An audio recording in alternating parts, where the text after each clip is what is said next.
The moment Emily stepped into the grand marble hallway of the Morgan estate, she felt something was wrong. It wasn't the silence, it was who the silence followed. A little girl sat alone on the staircase, gently rocking, clutching a worn-out pink ribbon.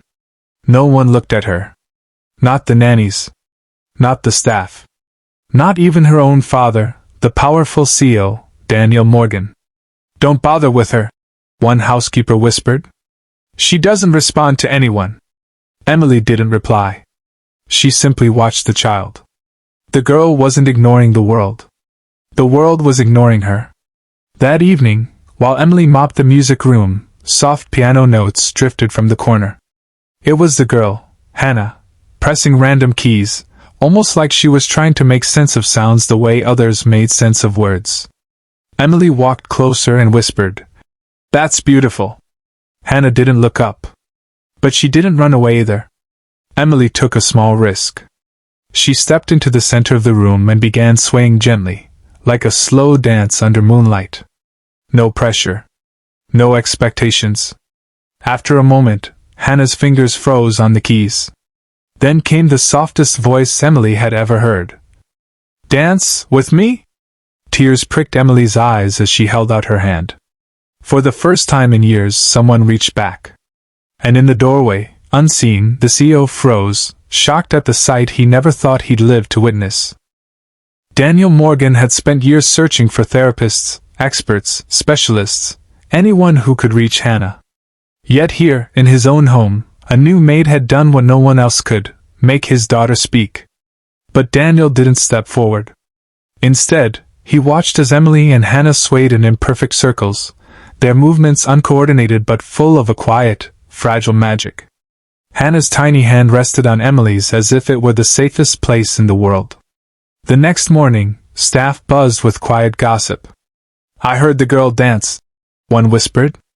"Impossible," another scoffed. "She barely talks." Emily ignored them.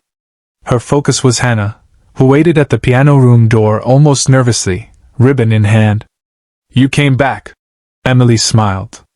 Hannah nodded, a small, hesitant motion, but enough to make Emily's heart ache.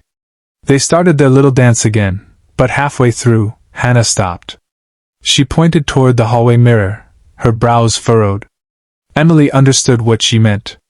"You want to see us dance, together?" Hannah nodded again. So Emily held her hands and they twirled gently toward the mirror. Hannah stared at their reflection, two figures moving as one, not with perfection, but with connection. "What is this feeling?" Hannah whispered. Emily knelt. "It's happiness, sweetheart. You're allowed to feel it." Behind them, a soft sound broke the moment, a quiet gasp. Daniel stood there, not hiding this time. His eyes glistened. "Hannah," he whispered. "You're smiling." Hannah looked at her father for a long moment. Then she turned back to Emily and squeezed her hand tighter. It wasn't rejection. It was fear. And Daniel realized, painfully, that his daughter trusted a stranger more than she trusted him. Daniel didn't blame Emily. He blamed himself. Years of being a work-obsessed CEO, a widower drowning in meetings instead of memories, had built a silent wall between him and the one person who needed him the most. That night, he invited Emily to his office. "I saw what you did," he began. Emily stiffened. "Sir, I'm sorry if—" "No," Daniel interrupted gently. "Don't apologize. You reached her." Emily relaxed slightly. "Hannah doesn't need fixing, sir. She needs seeing." It was the first time anyone had said it so directly. And it stung, because it was true. "Will you help me connect with her?" he asked. Emily nodded. "But only if you're willing to meet her where she is, not where you expect her to be." The next day, Emily and Hannah danced again. Only this time, Daniel lingered in the room, pretending to check his phone. Hannah noticed. Her rocking increased slightly. The rhythm broke. Emily whispered, "It's okay. He's just watching." Hannah swallowed hard. "He watches from far. Never close." Daniel's heart cracked. Emily extended her hands to both of them. "Let's try together." Hannah hesitated. Daniel held his breath.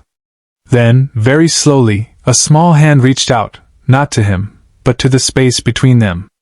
A bridge not yet complete. Emily guided them into a triangle of gentle movement. At first, Hannah's eyes darted away whenever Daniel stepped closer. But Emily matched her pace, teaching Daniel silently, slow, patient, soft. When the dance ended, Hannah stepped back, but she didn't run. "Tomorrow, again?" she whispered. "Yes," Daniel said, voice trembling. "Tomorrow, and every day after." For the first time, he wasn't just watching. He was learning. Progress came in small miracles. A shared step. A longer glance. A hand resting, briefly, on Daniel's sleeve. Every moment felt like a victory. But breakthroughs don't come without storms. On the seventh day, during their dance, Hannah suddenly froze. Her breathing turned fast, uneven. The chandelier lights flickered from a voltage dip outside. It overwhelmed her senses instantly. She covered her ears, rocking hard. Too bright, too loud, too much. Before Emily could reach her, Daniel stepped forward instinctively. "It's okay," he whispered. "I'm here." Hannah panicked further, retreating to a corner. "No! Don't touch!" Daniel stopped cold. Emily knelt beside him. "She's not rejecting you. She's rejecting the moment." Then, without touching Hannah, Emily began humming the same soft tune they always danced to. Her voice became an anchor, steady and warm. Slowly, Hannah lifted her head. Emily extended one hand, not to grab her, but to offer choice. And this time, something incredible happened. Hannah didn't take Emily's hand. She took Daniel's. He froze, terrified of doing the wrong thing. Is this okay?" he whispered. Hannah nodded against his shoulder, tears falling silently. "Safe, with you." The room blurred around Daniel as he held her gently. Years of distance melted into a single moment of trust he thought he'd never earn. Emily watched, smiling through tears. Hannah wasn't just dancing anymore. She was choosing. And she had chosen her father. After that night, something changed permanently. Hannah began waiting, not only for Emily, but for her father too. Every morning, she peeked around corners, searching for him with shy eyes. And every morning, Daniel made sure he was there. They read together in the music room. They practiced soft steps, Hannah leading, Daniel following. Sometimes she even whispered questions. "Do you like blue?" Or, "Why do people talk so fast?"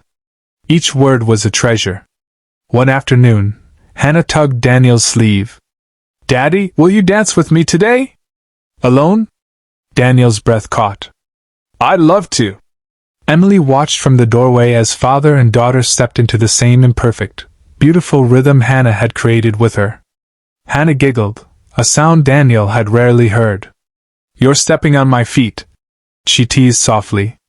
Daniel laughed, wiping tears. "I'm still learning." When the dance ended, Hannah whispered, "Thank you for trying." Not, "Thank you for fixing me." Not, "Thank you for helping." But trying. Because trying meant choosing her every single day. As evening fell, Hannah slipped her pink ribbon into Emily's hand. "For you, so you don't forget me." Emily knelt, hugging her gently. "I could never forget you, sweetheart." Daniel walked forward. "Emily, you didn't just help my daughter. You rebuilt my family." Then, unexpectedly, Hannah reached for both of them. "Dance, all three?" And so they did, under warm lights, in a room that once held silence and now held healing. A maid. A father.